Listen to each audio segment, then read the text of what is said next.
and the CDF to the officers' mess. His remarks. Army Commander, sir.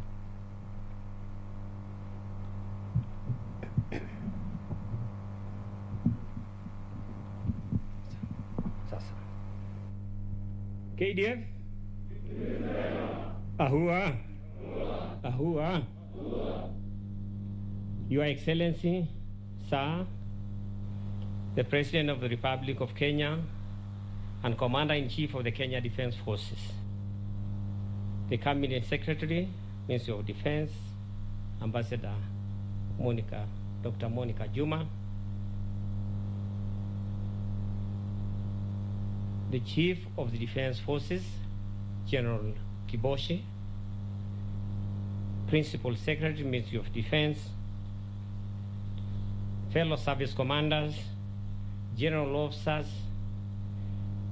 senior government officers, senior officers,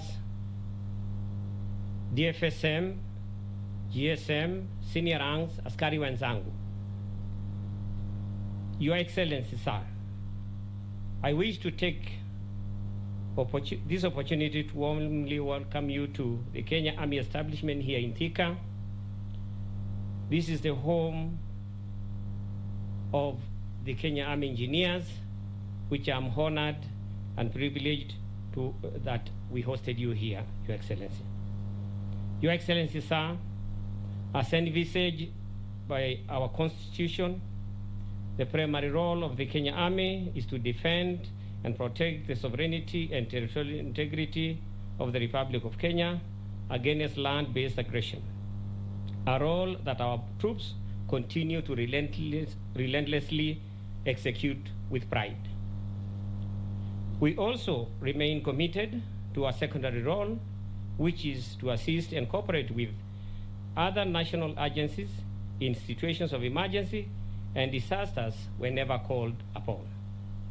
In furtherance to this role, the Army also supports national development programs alongside the other sister services, as may be guided by Your Excellency through the Chief of the Defense Forces.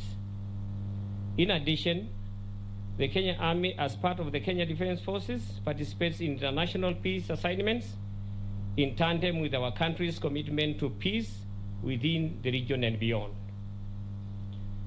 Your Excellency, sir,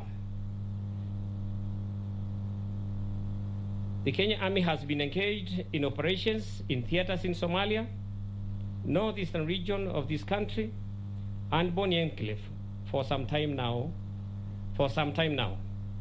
Naturally, our equipment have therefore been exposed to prolonged challenges of wear and tear, adverse weather conditions, and direct enemy action.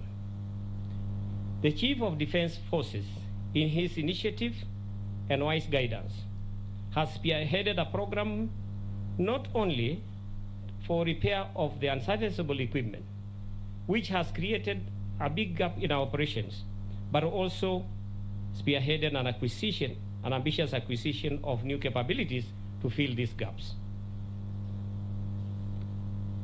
Your Excellency, sir, the equipment displayed here today will greatly enhance the Army's overall effectiveness in discharging both primary and secondary roles. In particular, the troops carrying vehicles that you've just seen will ease the annual rotation of the many troops. To be precise, 17,000 troops rotate and deploy and redeploy from various operational theaters. The equipment of the Engineers Brigade will also enhance the improvement of securitized roads and development of a forward operating basis, besides assisting the Kenyan population. Your Excellency, sir, the provision of this equipment will also ensure that Kenya Army and Kenya Defense Forces at large matches its equipment capability with the global security trends, therefore guaranteeing security to our people. The equipment will no doubt also boost our capacity to respond to emergencies, support to other government agencies, and the national development programs, particularly in provision of water and support in both lateral and vertical constructions.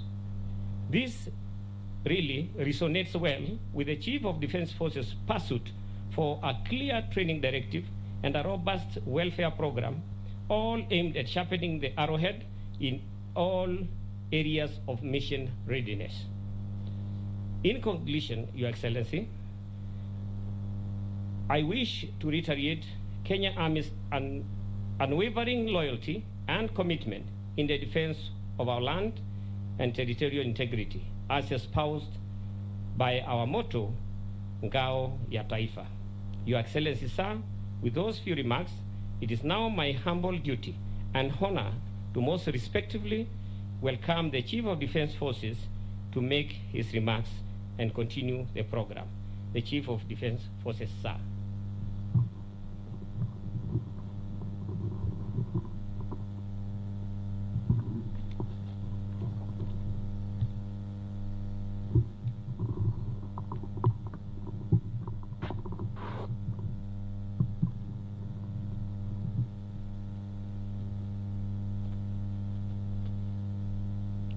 Your Excellency, the President of the Republic of Kenya and Commander-in-Chief of the Kenya Defense Forces, the Cabinet Secretary for Defense, the Chief Administrative Secretary, the Principal Secretary for Defense, service commanders, the honorable members of Parliament who are here representing Defense, the Committee of Defense and Foreign Relations, general officers,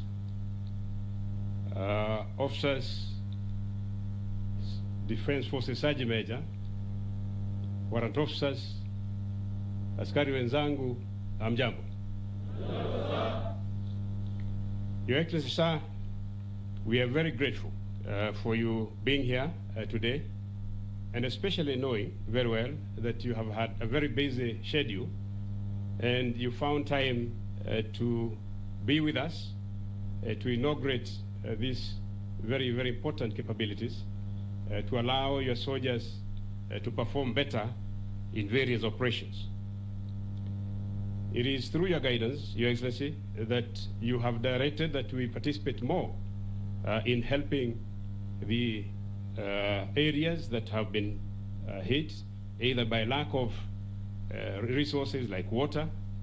And for that reason, we conceptualized the program of developing these capabilities to align with your vision and the Big Four agenda.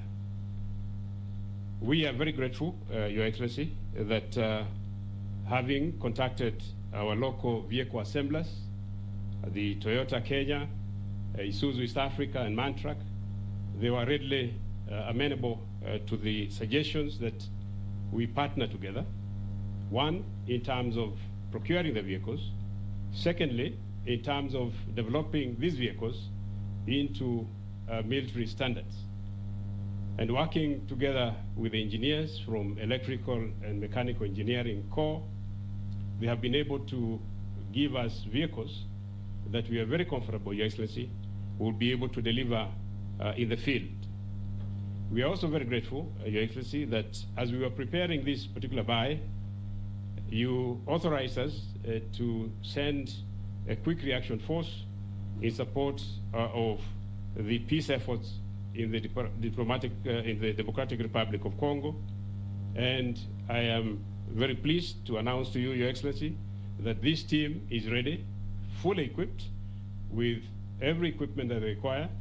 They have been trained, and I can assure you, Your Excellency, that this team will represent our country to the best standard.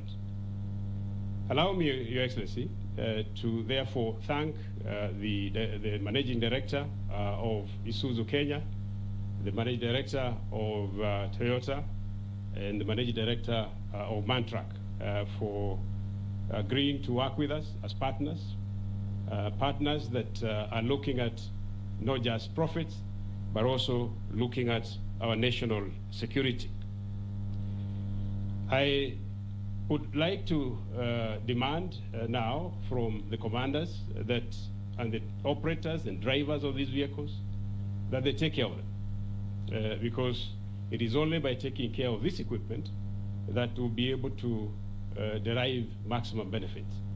So it's important that all of us who will be responsible in one way or another with these capabilities, that you take care of them, because then you'll be able to hand them over from generation to generation.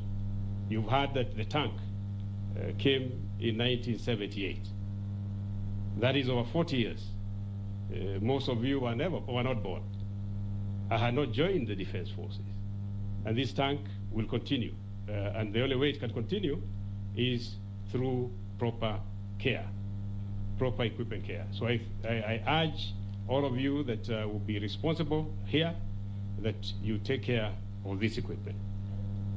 Finally, Your Excellency, I would like to assure Your Excellency that the KDF is fully seized on its mandate and will continue to be seized on its mandate of protection of the sovereignty and territorial integrity of Kenya and providing defense and security to the Kenyan people. And that defense and security is in all areas that you will be directing us to undertake. With those remarks, Your Excellency, allow me to invite the Cabinet Secretary for Defense to make her remarks, and then invite Your Excellency to greet your soldiers and officers. CS, please.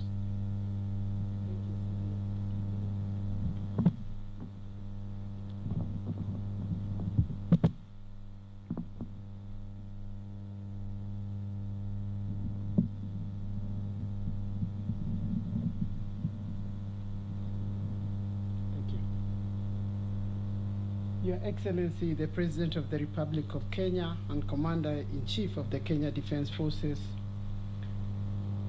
the Chief Administrative Secretary, the CDF, the PS, honorable members of the Defense and Foreign Relations Committee of the National Parliament, service commanders, general officers, senior officers, Defense Forces warrant officers, and other senior NCOs, ladies and gentlemen, good afternoon.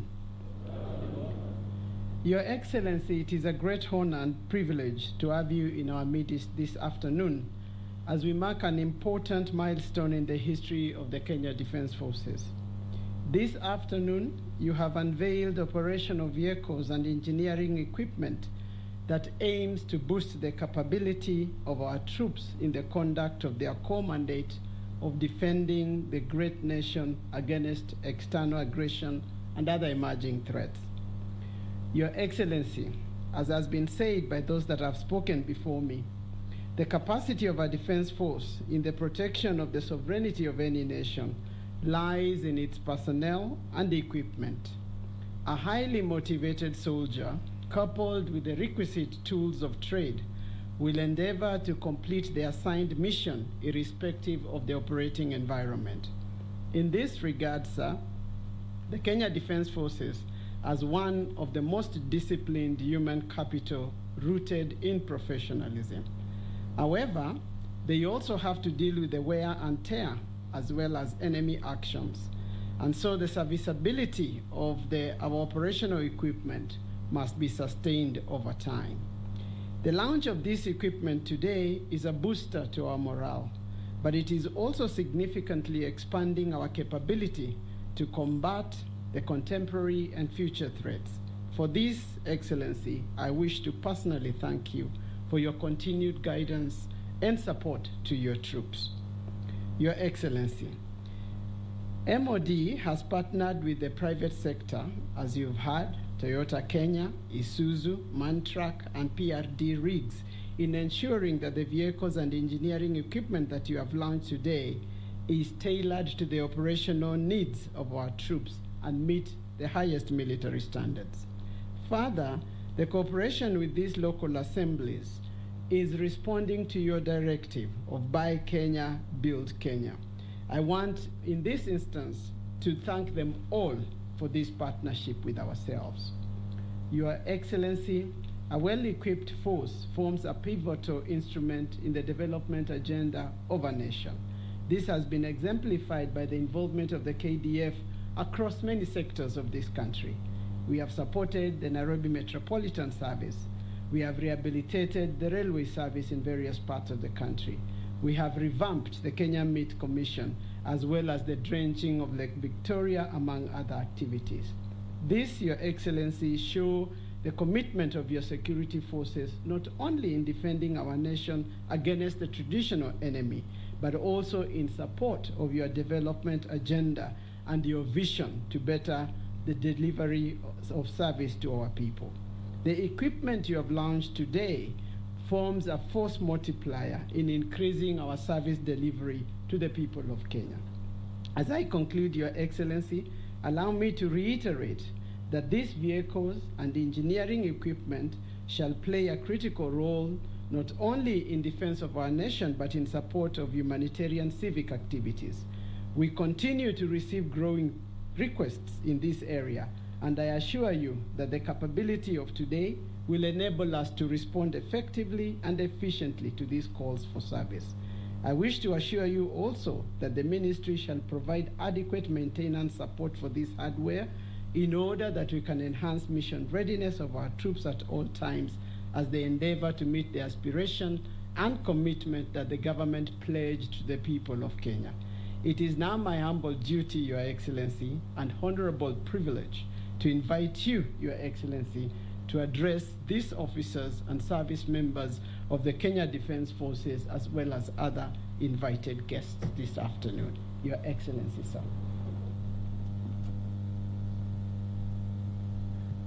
Asanteni sana.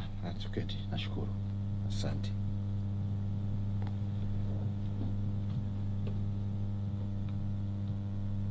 The Chief of Defense Forces, service commanders, distinguished ladies and gentlemen, officers and men of the Kenya Defense Forces, hamjambo nyote. Let me say how happy I am indeed to join you this afternoon on this occasion of launching this new equipment,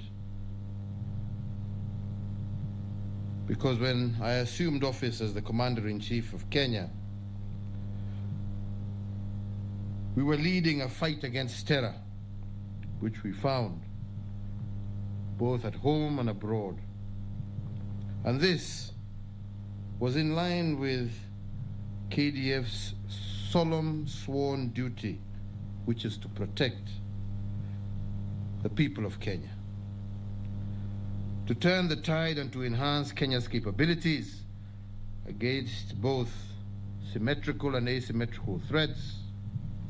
We embarked on a mission to reinvigorate the security sector generally and to retool it for better terrorism detection, prevention, and response. Over the last decade, we have made the most ambitious investments in the security sector that this republic has ever seen. We have implemented a number of innovative and complementary approaches that have scaled up our capability, capacities, and reach. These investments are bearing fruit in the present day, and I believe will continue to serve and secure Kenya for decades to come. However, cognizant of the fact that to sustain peace and stability, it takes more than just a gun. As part of our strategy to scale up the capacity of the defense forces, we incorporated a program to scale up its capacity to support civil as well as humanitarian interventions. In that regard, ladies and gentlemen, I'm pleased, like I said, to be here at Thika Barracks, home of the Kenya Army Corps of Engineers, as we add yet another arrow to our nation's security quiver by commissioning the operational engineering vehicles, some of which are on display here today. The fleet that we commissioned today is the product of ingenuity as well as a high sense of civic duty. The team on the one hand, that was tasked with the restoration exercise, has given life to what many thought was dead, bringing back into operation equipment that had otherwise been written off. Hongera sana kwenu nyinyi nyote. Pongezi sana. That exercise has saved the Kenyan taxpayer billions of shillings, and in the course of doing so, it has also significantly enhanced the KDF's operational capabilities, as well as its abilities to support civil and humanitarian activities across the country. The engineering vehicles and equipment on their part will enhance the military engineering corps in the development of water sources such as dams, water pans and boreholes, as well as the construction of roads, particularly in and around our semi-arid areas of our country. This is in keeping with what my government conceptualized of a military that not only guards our borders and secures our nation from external threats, but also delivers strategic national interests for the benefit of our citizenry. This feat has been made even more remarkable when one considers the context within which it has been delivered. Acquiring the new equipment that we have done enhances the capabilities and is without doubt timely. Kenya, like every other country in the world, is grappling with a severe pandemic that has negatively affected lives, health, livelihood, and security. This capacity that we have introduced today will go a long way undertaking the required civic and humanitarian interventions that we need to do. I must also say I appreciate the partnership that has taken place also between KDF and the private sector in conceptualizing the procurement of the new vehicles and equipment. This is in the spirit of buying Kenya, building Kenya. Defense and security, after all, do not exist in isolation. A vibrant manufacturing base within the private sector provides the impetus for national self-reliance, and I commend the Ministry of Defense, the Kenya Defense Forces, and the private sector for supporting the manufacturing component of the Big Four agenda. To prolong the lifespan of these systems, I would therefore urge strict adherence to proper equipment use and care by the operators and technicians. And furthermore, I also continue to challenge you to embrace innovation and technical proficiency in order to spur Kenya's industries and develop homegrown solutions to our needs. I want to applaud the military engineers and technicians who, within the multi-agency framework, continue to prove themselves as efficient as well as reliable agents of change. Indeed, the KDF has assisted in the rehabilitation of key infrastructure, including the Nairobi-Nyanyuki railway line, the Nakuru-Kisumu railway line, the refurbishment of vehicles and equipment for Nairobi, part of the works of developing MV Uhuru and putting it back on its feet in Kisumu port, na mambo mengi sana ambayo mumefanya.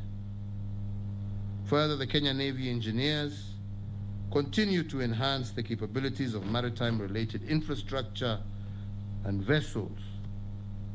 And in the coming days, we will be commissioning the shipyard both in Kisumu and ultimately in Mutongwe, in Mombasa.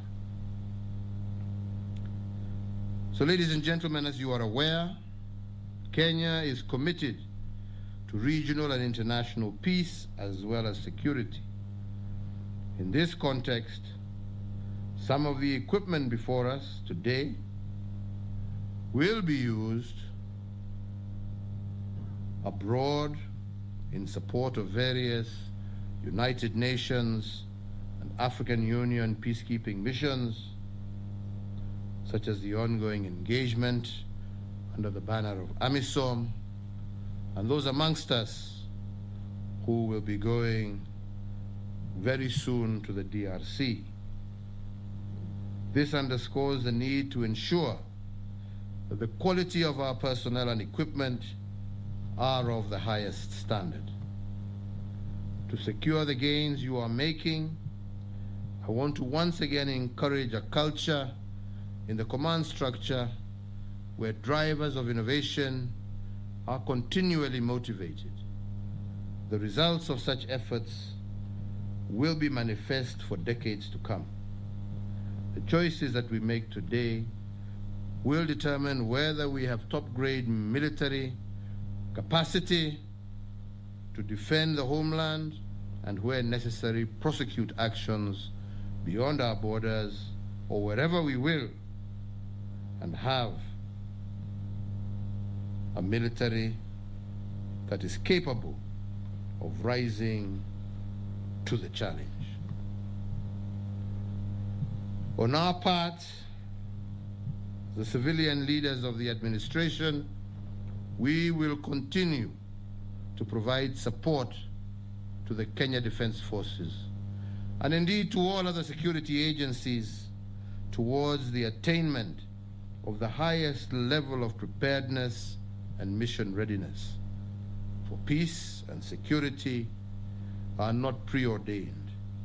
It takes sharp minds and strong hands of men and women such as yourselves to ensure that a country remains safe. We must never become complacent and rest on our laurels. Threats to the peace and security that Kenyans enjoy every day. There is an enemy out there who plots and tries to devise new ways to do us harm. Let us all remain vigilant and ready for action at any time. In conclusion, I would once again, as I always do, like to re-emphasize the significance of the multi-agency approach towards achieving Kenya's national security objectives.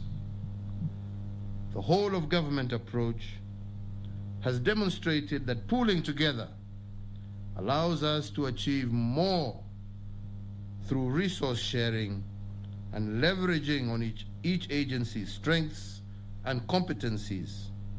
And in the same vein, joint public-private partnerships have also contributed to our success. If all these are well harnessed and directed, these can provide cost-effective, innovative solutions to the problems that we face. So, ladies and gentlemen, today I believe the sun will set on a vastly different Kenya and a vastly improved KDF. I want to once again salute each and every one of you who has made this day possible, and I wish you all well in your duties, both within and outside our country. May God guide you and continue protecting you as you continue protecting the lives of your fellow citizens. Mungu awabariki nyote na walinde. Asanteni sana.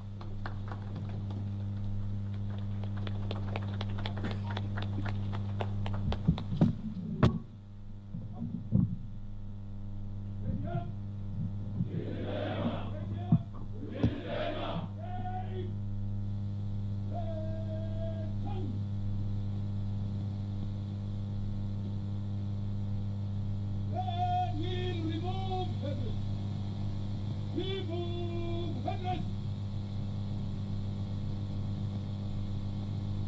cheers for the Commander-in-Chief of the Kenya Defense Forces. Hup, hup, hooray!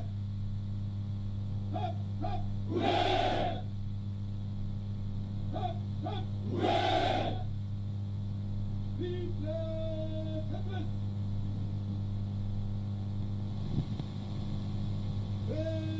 Jump!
On the troops and Kenyans at large not to relent in ensuring that they protect our borders from any infiltration from the enemies.